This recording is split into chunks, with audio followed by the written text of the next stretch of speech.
Hello good morning साथियों, welcome to MPS motivators. शिक्षा एक ऐसा प्लेटफॉर्म है जिस पे आप अपने घर पे रहकर अच्छी शिक्षा को प्राप्त कर सकते हैं। तो चलिए आज हम लोग खनिज और अयस्क के बारे में जानते हैं। खनिज क्या होते हैं, अयस्क क्या होते हैं, अयस्क के कुछ प्रकार हैं, ऑक्साइड अयस्क, सल्फाइड अयस्क, कार्बोनेट अयस्क, हैलाइड अयस्क। तो खनिज के बारे में हमने पिछले वीडियो में भी चर्चा किया था। खनिज क्या होते हैं कि आपको पता होगा कि पृथ्वी की भूप्रपट्टी पर प्राकृतिक रूप से पाए जाने वाले तत्वों या यौगिकों को हम लोग क्या कहते हैं, खनिज कहते हैं। अयस्क क्या है कि खनिजों में से हम जो धातु को कम खर्च में प्राप्त कर लेते हैं उसी को हम लोग क्या कहते हैं, अयस्क कहते हैं। अयस्क के वे चार प्रकार होते हैं, जिनमें पहला का नाम है ऑक्साइड अयस्क। क्या नाम है? ऑक्साइड अयस्क। फिर है सल्फाइड अयस्क, कार्बोनेट अयस्क और हैलाइड अयस्क। तो बहुत जैसे जिंक के अयस्क पूछते हैं एग्जाम में कि जिंक के कितने अयस्क, तो जिंक के अयस्क होते हैं जिंक ब्लेंड, कैलेमाइन, है ना। फिर एल्युमिनियम के होते हैं बॉक्साइट, क्रायोलाइट, कोरंडम, ये सब आपको हम बताएंगे। लेकिन फिलहाल अभी हम लोग को अयस्क पे बात करना है, ऑक्साइड अयस्क।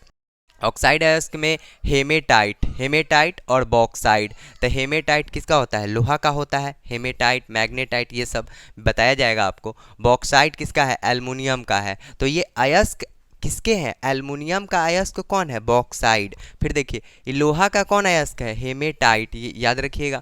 फिर देखिए जिंक ब्लेंड, ये किसका अयस्क है? जिंक का। ऑक्साइड अयस्क का एग्जांपल में क्या आएंगे? हेमेटाइट और बॉक्साइड। जो फार्मूला नजर आ रहा होगा, हेमेटाइट का Fe2O3 और बॉक्साइड का Al2O3 इंटू 2H2O। ठीक है। फिर देखिए सल्फाइड अयस्क में देखिए जिंक ब्लेंड, तो जिंक ब्लेंड का फॉर्मूला Zns और सीने बार, जो पारा का होता है, पारा सीने बार। कार्बोनेट अयस्क में चूना पत्थर, जी CaCO3, कैल्शियम कार्बोनेट। हैलाइड अयस्क में रॉक साल्ट मतलब कि सोडियम क्लोराइड, NaCl। जो सोडियम क्लोराइड हम लोग नमक खाते हैं उसे हम लोग क्या कहते हैं? Rock salt. तो हैलाइड अयस्क, हैलाइड में आ जाते हैं। क्या किस में आते हैं? हैलाइड में। फिर देखिए खनिज का एग्जाम्पल, डिफिनीशन भी हमने आपको बताया, अयस्क का डिफिनीशन हमने बताया। चलिए देखते हैं हम लोग खनिज और अयस्क के बीच में अंतर। खनिज और अयस्क के बीच में अंतर में पहला नंबर, जो 2 नंबर में क्वेश्चंस आएंगे तो आप इसको लिखिएगा, खनिज और अयस्क के बीच में अंतर। तो खनिज का पहला अंतर है भूप्रपट्टी में प्राकृतिक रूप से पाए जाने वाले तत्वों या यौगिकों को हम लोग क्या कहते हैं? खनिज कहते हैं। अयस्क क्या है?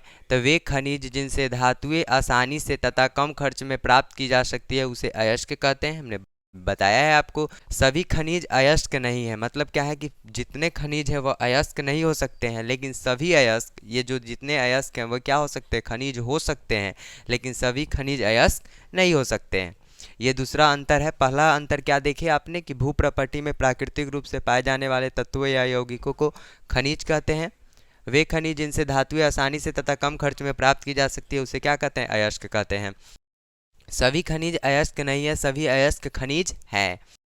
तीसरा अंतर है कि सभी खनिजों में धातु की प्रतिशत मात्रा एक समान नहीं होती है। मतलब क्या है कि खनिज में धातु ये सब होंगे, उनकी जो प्रतिशत मात्रा होगी वह एक समान नहीं होती है, सबका प्रतिशत मात्रा क्या होगा? अलग अलग होगा। लेकिन अयस्क में क्या होता है कि धातु की प्रतिशत मात्रा क्या होती है? पर्याप्त होती है। धातु की प्रतिशत मात्रा क्या होगा? पर्याप्त होगा। तो चलिए अब हम लोग देखते हैं संक्षारण। देखिए संक्षारण, संक्षारण में क्या है? यदि जंग लगेगा तो वह धातु पे ही लगेगा। तो कहा जाता है कि संक्षारण वह रासायनिक अभिक्रिया है जिसमें धातु वायु से क्या कर लेते हैं? अभिक्रिया करके उनमें क्या होता है? जंग लग जाता है। क्या लग जाता है? जंग लग जाता है। जैसे हमने एक लोहा देखा, मान लेते हैं कि यह एक लोहा है, ठीक है। अगर यह लोहा पे हवा पड़ा, क्या पड़ा? हवा, ऑक्सीजन। हवा में क्या है? ऑक्सीजन, बहुत सारे गैस हैं, लेकिन फिलहाल हम ऑक्सीजन को समझे। तो क्या होते हैं कि जब धातु पे ऑक्सीजन पड़ते हैं, बारिश, पानी, ये सब लोहा पे पड़ता है तो क्या होने लगता है? उस पे जंग लगने लगता है। तो संक्षारण वह रासायनिक अभिक्रिया है जिसमें धातु क्या होते हैं? ऑक्सीजन से अभिक्रिया कर लेते हैं। क्या कर लेते हैं? ऑक्सीजन से अभिक्रिया कर लेते हैं।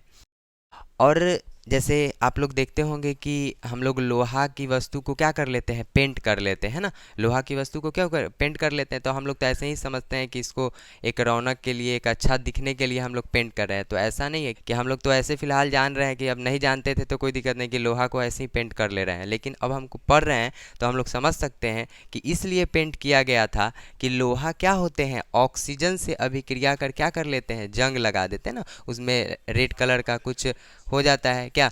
तो आप याद रखिएगा कि जब लोहा ऑक्सीजन से अभिक्रिया करता है तो क्या होता है, जंग लग जाता है। लोहा पे जंग लगने का शर्त हो सकता है कि क्या क्या है, तो वो ऑक्सीजन से अभिक्रिया कर लेगा, नमी से अभिक्रिया कर लेगा, है ना।